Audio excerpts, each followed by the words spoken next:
At 23 minutes past midnight on June 6, 1944, Sergeant Joseph Berley stood in the open door of a C-47 transport plane flying over the Normandy coast. Below him, the night sky erupted in violent flashes of red and white. German anti-aircraft guns were firing from the ground, their tracer rounds climbing toward the aircraft like burning ladders of light. Berley gripped the door frame and looked down through the darkness. He was 20 years old. He had already flown 2 secret missions into occupied France, but he had never made a combat jump. Around him, the aircraft formation was beginning to fall apart. Flak bursts tore through the sky. One transport erupted in flames and spiraled downward. Another broke apart midair. German batteries had already destroyed 6 aircraft, and the night had only begun. By dawn, more than 1,200 American paratroopers would be dead, wounded, or captured. The 101st Airborne Division was jumping directly into a storm of fire, and Berley's aircraft was flying far too low. Inside the plane, the paratroopers waited for the green jump light that signaled the moment to exit. It never came. A burst of flak punched through the fuselage. The aircraft lurched violently as the pilot banked hard to avoid another explosion. The plane dropped even lower. Berley saw the ground rushing toward them. Without waiting for orders, he jumped. The altimeter read 360 feet. Standard jump altitude was 1,200 feet. At 360 feet, a parachute had 4 seconds to open before the jumper hit the ground. The parachute deployed. Barely. Berley smashed through the roof of a stone church in the village of Saint-Côme-du-Mont and crashed into the cemetery beside it. For a moment, he lay still among broken roof tiles and shattered gravestones, stunned but alive. When he stood up, he realized something worse. His entire unit had been scattered. The jump formation had disintegrated under enemy fire. His stick of paratroopers was now spread across 15 miles of Norman farmland. Berley was completely alone. He carried a Thompson submachine gun, demolition charges, and a mission order to destroy a nearby power station supplying German communications lines. Most paratroopers who landed alone that night never survived the morning. German patrols were already sweeping through the hedgerows. Machine gun nests guarded the crossroads. Snipers occupied church towers and stone farmhouses. The smart move was to hide, to wait until friendly forces regrouped, to survive until the Allied beachheads secured the region. Berley chose a different option. He went to work. For the next 3 days, he moved through occupied Normandy alone. He traveled through hedgerows and farm lanes under cover of darkness. He cut communication cables. He sabotaged equipment. And eventually he reached the power station assigned to his mission. Under the cover of night, he planted explosives. Minutes later, the station erupted in fire. German communications across that sector of Normandy went dark. But operating alone behind enemy lines was only a matter of time before luck ran out. On June 9th, crawling through a dense hedgerow near the village of Corentin, Berley suddenly froze. 4 German soldiers stood directly in front of him. A machine gun position hidden in the bushes. For rifles. For men. No escape. The Germans captured him immediately. They did not shoot him. They wanted information. They wanted to know about the invasion. About the beaches. About the airborne divisions scattered across Normandy. Berley gave them only what the Geneva Convention required. His name. His rank. His serial number. Nothing else. That refusal would shape the next 7 months of his life. During interrogation, the Germans noticed something unusual. Berley's surname. A German name. His grandparents had emigrated from Bavaria in the 1800s. To the interrogators, that meant something different. It meant betrayal. To them, he was not just an enemy soldier. He was a traitor to German blood. The interrogators removed his dog tags. They gave them to a German spy. The infiltrator spoke perfect English and planned to cross Allied lines disguised as an American soldier. The mission failed. 3 weeks later, the spy was killed near the front. American troops searched the body. They found the dog tags. The name read Joseph Berley. On June 10, 1944, the United States War Department officially listed Sergeant Joseph Berley as killed in action. A telegram arrived at his family home in Muskegon, Michigan. His mother collapsed when she read the message. His father, a factory worker who had survived the Depression and years of unemployment, stared silently at the paper. They had already buried one child after a bout of scarlet fever years earlier. Now they believed their son had died on the beaches of France. The local parish priest scheduled a funeral mass. The newspaper printed an obituary. Friends and neighbors filled the church pews. They prayed for the soul of Joseph Berley, the young paratrooper who had died liberating France. But Joseph Berley was not dead. He was sitting in a German interrogation room less than 500 miles away, watching his captors beat another American prisoner unconscious. And his ordeal was only beginning. By the end of the war, Sergeant Joseph Berley would pass through 7 different German prison camps. He would attempt escape 3 times. He would be beaten, tortured, and nearly executed by the Gestapo. And somewhere in the frozen east of occupied Poland, he would make a decision no American prisoner had ever made before. Joseph Berley kept running. If he stopped now, everything he had endured, 7 months of captivity, torture, starvation, and 2 failed escape attempts, would mean nothing. The winter landscape of occupied Poland stretched endlessly around him. Snow covered the fields, and the wind cut through his thin prison clothing like knives. For 2 weeks, Berley moved east through enemy territory. Temperatures dropped well below freezing. He had no map, no compass, almost no food. He survived by scavenging whatever he could find. Half-frozen potatoes in abandoned barns, scraps of bread left behind by retreating soldiers, melted snow scooped from icy ditches. He avoided roads at all costs. German columns were retreating westward in chaos. Trucks, artillery, and infantry units poured through villages day and night, fleeing the massive Soviet offensive rolling across Poland. Berley navigated by sound. Every night, he listened carefully to the distant rumble of artillery. The thunder of guns meant the Soviet army was somewhere ahead. He simply followed the noise. But his body was breaking down. The torture in Berlin had left permanent damage. His shoulders throbbed constantly from where the Gestapo had dislocated them. Several ribs had cracked during the beatings and had never healed properly. He was severely malnourished. Frostbite gnawed at his fingers and toes. Yet somehow he kept moving forward, fueled by nothing but willpower and anger. Then, one morning in mid-January, he saw them. A column of tanks moving slowly through a nearby village. At first his heart stopped. Then he saw the markings. Not German crosses. Red stars. Soviet T-34 tanks, their hulls painted white for winter camouflage, rumbled down the snow-covered road. Berley knew he had exactly one chance to survive the encounter. Soviet soldiers were famous for shooting first and asking questions later. A lone man approaching their lines in the middle of a war zone would normally be treated as an enemy. He raised both hands high above his head.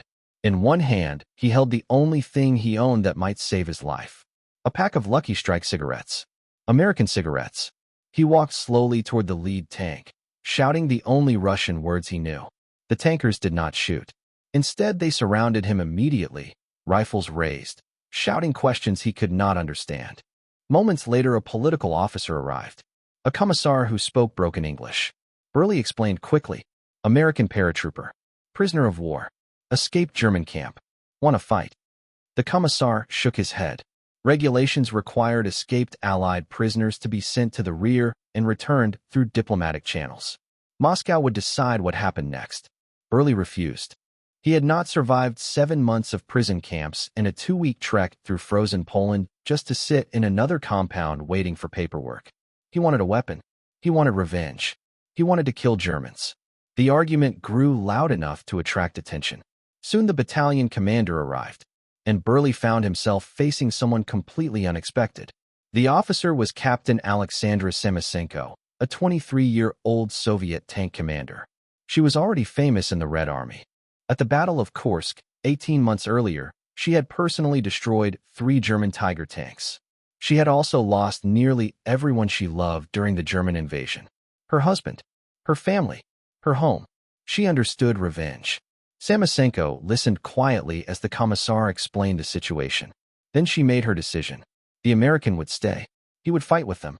Her battalion was advancing west toward Germany, and every soldier capable of holding a weapon was valuable.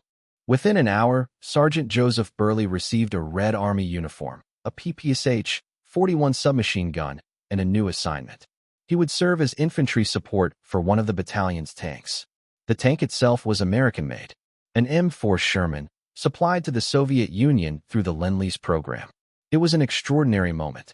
Sergeant Joseph Berley, 101st Airborne Division, United States Army, was now riding into battle with the Soviet Red Army. No American soldier had ever done this before, and none would ever do it again.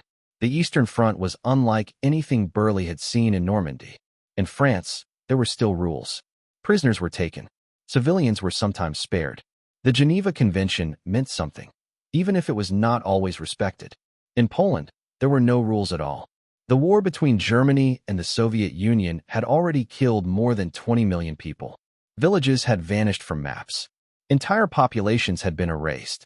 German and Soviet soldiers slaughtered each other with relentless brutality, and neither side expected mercy. Berley adapted quickly. His training as a demolition specialist proved valuable. Soviet engineers showed him their methods for destroying bridges and bunkers, while Berley demonstrated American demolition techniques. Different explosives, different detonators, different tactics. Both sides learned from the exchange. Within days, Berley was placing explosive charges alongside Soviet soldiers who spoke almost no English. Communication came through gestures, shared danger, and the universal language of combat. The battalion pushed westward through January 1945. The landscape looked like the end of the world. Frozen fields littered with burned tanks. Villages reduced to rubble. Bodies stacked along roadsides, German, Soviet, and civilian alike. Too many to bury in frozen ground. Berley rode on the back of the Sherman tank assigned to his unit. The infantry support role was brutal. When tanks attacked enemy positions, the infantry had to advance alongside them, exposed to machine gun fire. If German aircraft appeared overhead, the men on the ground had nowhere to hide. Yet the Soviet soldiers accepted Berley quickly. They did not care about nationality. They cared about whether a man would stand his ground. Berley proved himself in his first engagement. He did not run. He did not freeze. When the attack began, he moved forward with the assault wave, firing his PPSH-41 the same way he had used his Thompson in Normandy. After that battle, the soldiers gave him a nickname, Americanettes, the American. They shared their food with him, black bread, buckwheat porridge, and vodka that burned like gasoline. At night, they built fires inside ruined farmhouses and toasted the strange alliance that was crushing Hitler from both sides. To Stalin, to Roosevelt, to victory. Berley slowly learned fragments of Russian, just enough to understand orders, just enough to warn comrades about incoming fire, just enough to tell them about his home in Michigan, and about the family that believed he was already dead. The Soviet soldiers found the story both tragic and strangely humorous. Most of them had lost entire families during the German invasion. Compared to that, a family that merely believed their son was dead seemed almost fortunate. By late January, the battalion had advanced nearly 100 kilometers. German resistance was collapsing. Some units surrendered immediately. Others fought desperately, knowing what awaited them in Soviet captivity. And then reconnaissance reported something unexpected. A large prisoner of war camp directly in the battalion's path. Barbed wire, guard towers, machine guns, nearly 12,000 Allied prisoners inside. The camp had a name Berley knew well, Stalag 3C, the same prison camp he had escaped only 3 weeks earlier. Orders arrived quickly. The camp would be liberated at dawn. The assault began on January 29, 1945. Soviet tanks attacked from 3 directions. Artillery smashed the perimeter defenses. Machine guns swept the guard towers. The German garrison collapsed within 2 hours. Berley entered the camp where he had once been a prisoner. Barbed wire had been crushed beneath tank tracks. Guard towers burned. Prisoners poured out of the barracks. Thousands of starving men blinking into the winter sunlight. Many stared at the Soviet soldiers. Others stared at the tanks. But some stared at something even stranger. An American soldier wearing a Red Army uniform, carrying a Soviet submachine gun, shouting in English for medics and food. Men who recognized him believed they were seeing a ghost. Joseph Berley had escaped weeks earlier. The Germans had reported him dead. Now he was back, liberating the camp that once held him. But there was no time to celebrate. The war was still moving west. German forces were regrouping ahead, and the Soviet advance could not stop. Berley climbed back onto his Sherman tank. The column rolled forward once again, toward Germany. The Junkers Jew, 87 Stuka dive bomber was already considered outdated by 1945. Too slow, too vulnerable, an easy target for modern fighter aircraft. But against troops on the ground with no air cover, the Stuka was still terrifyingly effective. And the infamous Jericho siren, mounted on the landing gear, still did exactly what it had been designed to do. It terrified men. On February 3, 1945, Berley's Soviet tank battalion was advancing across open farmland somewhere in eastern Poland. The sky was gray and low, the ground frozen hard beneath tank tracks. Suddenly, the air raid warning sounded. A moment later, 6 dark shapes appeared on the eastern horizon. Stukas. They dropped out of the clouds and dove straight toward the column. The sirens began to scream. Tank commanders slammed their hatches shut. Anti-aircraft guns opened fire. Infantry scattered in every direction. Berley was about 50 meters from his Sherman tank when the first bomb struck. The explosion threw him sideways across the frozen ground. Shrapnel ripped into his legs. A second bomb exploded closer. The concussion wave slammed him violently into the earth. He fell into a shallow crater as the attack continued. Bombs marched across the field. Tanks burned. Men screamed. The Stukas made 3 attack runs before Soviet fighters finally arrived and drove them away. When medics reached Berley, he was unconscious. His left leg was shattered below the knee. Shrapnel had torn through his back, his arms, and his abdomen. The field surgeons did not expect him to survive the night. He was evacuated 60 kilometers behind the front to a Soviet military hospital near Landsberg. The hospital was overwhelmed. Wounded soldiers filled every room. Beds lined the hallways. Others lay on stretchers along the walls waiting for surgery. Doctors worked without rest. Amputations, shrapnel removals, emergency operations performed with limited anesthesia and almost no antibiotics. Berley survived the first night. Then the second. His body, hardened by months of starvation, beatings, and survival in prison camps, refused to give up. The Soviet surgeons operated 3 times in the first week. They removed fragments of metal, cleaned infected wounds, and fought desperately to save his shattered leg. Against the odds, they succeeded. Berley was the only non-Soviet patient in the entire hospital. Word spread quickly. Doctors, nurses, and soldiers came quietly to see the strange patient in Ward 7. The American paratrooper who had escaped German captivity, then joined the Red Army. Eventually, the story reached someone powerful enough to take interest. A visitor was coming. One of the most powerful commanders in the world wanted to meet him. Marshal Georgy Zhukov. Zhukov was the most famous general in the Soviet Union. He had defended Moscow in 1941, broken the German siege at Stalingrad, destroyed the Wehrmacht at Kursk, the largest tank battle in history. Now he commanded the final Soviet offensive driving toward Berlin. And somehow, in the middle of that campaign, he made time to visit a wounded American soldier in a Polish hospital. Zhukov arrived with a small entourage of officers and translators. The hospital commander guided him through the wards. Rows of wounded soldiers, bandaged limbs, faces pale with exhaustion. The cost of victory. Berley lay in Ward 7. He could barely sit upright. But when the marshal entered the room, Berley attempted to salute from his bed. Zhukov gently stopped him. Through an interpreter, he asked Berley to tell his story. From the beginning, Berley spoke for nearly 20 minutes. The interpreter translated piece by piece. The D-Day jump. The capture. 7 prison camps. Gestapo torture in Berlin. The escape through frozen Poland. Fighting alongside Soviet tank crews. Liberating the prison camp he had escaped from only weeks earlier. And finally the Stuka attack that had nearly killed him. When he finished, the room fell silent. Zhukov said nothing for several seconds. Then he spoke. Through the interpreter, he told Berley something simple. He had never heard a story like this. He said Berley had earned the respect of the Soviet people. And he said the alliance between their nations had been built on men exactly like him. Men who fought not for politics, but simply to defeat the same enemy. Then Zhukov asked him one final question. What do you want? Berley's answer was immediate. He wanted to go home. His family believed he was dead. His mother had mourned him for months. He needed to reach the American embassy in Moscow and prove that he was still alive. There was a problem. Berley had no identification, no dog tags, no military papers. The Germans had taken everything when he was captured. The Soviets had issued him temporary Red Army documents. but those identified him as a Soviet soldier. Without proper papers, he could not travel. Without travel, he could not reach Moscow.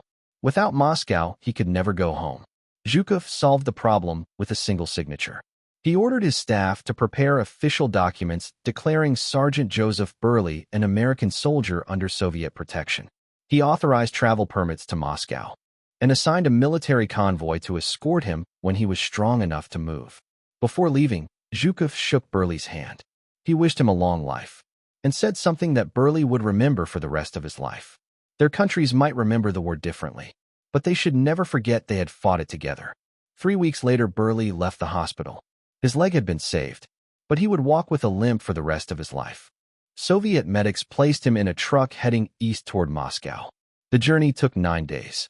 He passed through the devastation of Eastern Europe. Cities reduced to rubble, railways twisted by bombs, villages burned to ash. The scars of 4 years of total war stretched to every horizon. Finally, in late February 1945, the convoy reached Moscow. Berley was delivered to the gates of the American embassy on Mokovaya Street. He wore a Soviet uniform. He carried Soviet military documents signed by Marshal Zhukov, and he claimed to be an American soldier officially declared dead 10 months earlier. The Marine guards at the embassy gate did not believe him. Not for a second. Moscow in 1945 was full of spies, refugees, and agents trying to infiltrate Allied facilities. A man in a Red Army uniform claiming to be a dead American paratrooper sounded exactly like a trap. They detained him immediately. He was taken to a holding room in the Metropole Hotel across the street. His documents were confiscated. He was photographed and interrogated. Berley answered every question. His serial number, his unit, the church in Normandy where he had landed, the names of prison camps, details no Soviet agent could possibly know. Still, the embassy staff remained skeptical. The story sounded impossible. A paratrooper declared dead on D-Day, captured, tortured, escaped across Poland, fought with Soviet tanks, and met Marshal Zhukov. It sounded like fiction. They sent a cable to Washington. The War Department confirmed the records. Sergeant Joseph Berley, 506th Parachute Infantry Regiment, 101st Airborne Division, declared killed in action on June 10, 1944. Funeral held. Benefits paid. Case closed. Every American soldier had been fingerprinted during enlistment. If this man was really Joseph Berley, the prints would match. 48 hours later, the results came back. Perfect match. 10 points of identification on each finger. The man sitting in the Metropole Hotel was exactly who he claimed to be. Paperwork began immediately. Medical exams, debriefings, new identification documents, arrangements for transport back to the United States. The War Department issued a correction. Sergeant Joseph Berley was no longer killed in action. He was alive and coming home. On April 21, 1945, Berley stepped off a transport plane in the United States. He had been gone nearly 2 years. He had officially been dead for 10 months. He was only 21 years old. He walked with a permanent limp, and pieces of shrapnel remained in his body that doctors would never remove. 2 weeks later, Germany surrendered. Berley celebrated victory in Europe Day in Chicago, surrounded by strangers who had no idea what he had survived. His real homecoming came later. In Muskegon, Michigan, his mother cried for 3 days. His father, who had survived the Great Depression, buried one child, and believed he had lost another, said almost nothing. Some experiences were simply too large for words. Joseph Berley had jumped into Normandy, died, escaped prison, fought with the Red Army, met one of the most powerful generals in history, and come home alive. A story so improbable that for months, even his own country refused to believe it. The year after the war ended, Joseph Berley returned to the place where the world had once mourned him. In 1946, he married Joan Hollowell in Holy Trinity Church in Muskegon, Michigan. It was a quiet ceremony, but the building itself carried a strange weight of memory. Just 2 years earlier, that same church had hosted his funeral mass. The same priest who had once prayed for the salvation of Berley's soul now stood before him again, this time blessing his marriage. Many of the people sitting in the pews had attended both services. They had mourned him, and now they were witnessing the impossible. Joseph Berley, the son they believed lost in Normandy, standing alive at the altar. Berley never sought attention for what had happened during the war. He returned to civilian life without fanfare. He took a job at the Brunswick Corporation, working as a shipping supervisor. For 28 years, he lived a life that looked almost ordinary. He raised 3 children. He attended veterans' reunions. He quietly maintained friendships with the men he had served beside. And when people asked about the war, he rarely spoke about it unless they insisted.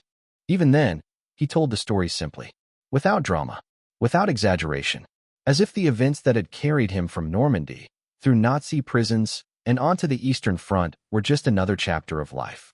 Recognition came slowly. Almost 50 years later, the world finally began to realize how extraordinary his journey had been. In 1994, the United States and Russia commemorated the 50th anniversary of D-Day. At the White House, President Bill Clinton and Russian President Boris Yeltsin held a joint ceremony honoring veterans from both nations. Among the invited guests was a quiet 70-year-old retiree from Michigan. Joseph Berley stood in the Rose Garden while the 2 presidents pinned medals onto his jacket. American decorations for his actions during the Normandy invasion. Soviet decorations for his service alongside the Red Army. He became the only known soldier in history to receive combat honors from both nations during the same war. In the audience that day stood his son, John Berley, watching quietly. At the time, few people realized how the story would continue. Joseph Berley passed away on December 12, 2004. He was 81 years old.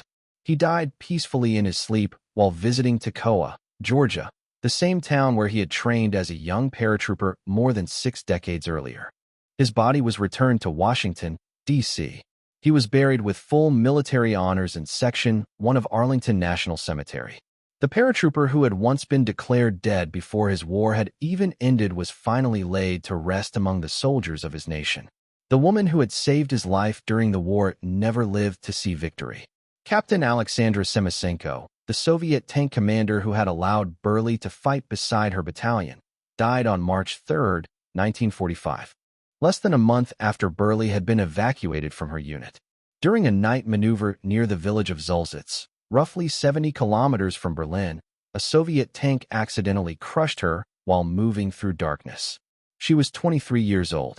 She never saw the end of the war she had fought so fiercely to win. Years later, when Berley learned of her death, he was deeply affected. For decades, he tried to locate her grave. He wanted to honor the commander who had trusted him and given him the chance to fight again. Whenever he spoke about her, he described her simply, a symbol of Soviet courage, a woman who had lost everything and continued fighting until there was nothing left to give. Over time, historians began piecing together Berley's story. Military records, Soviet archives, declassified documents, testimony from soldiers who had fought beside him. In 2002, historian Thomas Taylor published a detailed biography titled The Simple Sounds of Freedom. The book traced Berley's journey from Muskegon to Normandy to the frozen plains of Poland. Veterans who had once doubted the story finally saw the evidence. It had all really happened.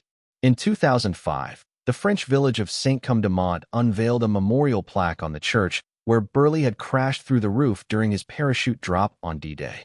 French officials, American veterans, and members of Berley's family gathered together. They honored the young paratrooper who had fallen through their church roof and survived to tell the story. In 2014, a permanent monument was placed at the same site. Visitors today can stand beside the stone church where Joseph Berley landed in the darkness of June 6, 1944. The Russians remembered him as well. In 2010, Moscow's Stroganov Palace hosted an exhibition titled A Hero of Two Nations. Inside were displays documenting Berley's unusual path through the war, his Soviet uniform, military papers signed by Marshal Zhukov, photographs of him riding with the tank battalion that had adopted him. The exhibition traveled to several Russian cities before crossing the Atlantic to the National World War II Museum in New Orleans. But perhaps the most remarkable continuation of Joseph Berley's story came through his son. John Berley chose a very different path. He joined the United States Foreign Service. Over the years, he specialized in Russian affairs, learning the language fluently and building a career in diplomacy. Then, in 2008, something extraordinary happened.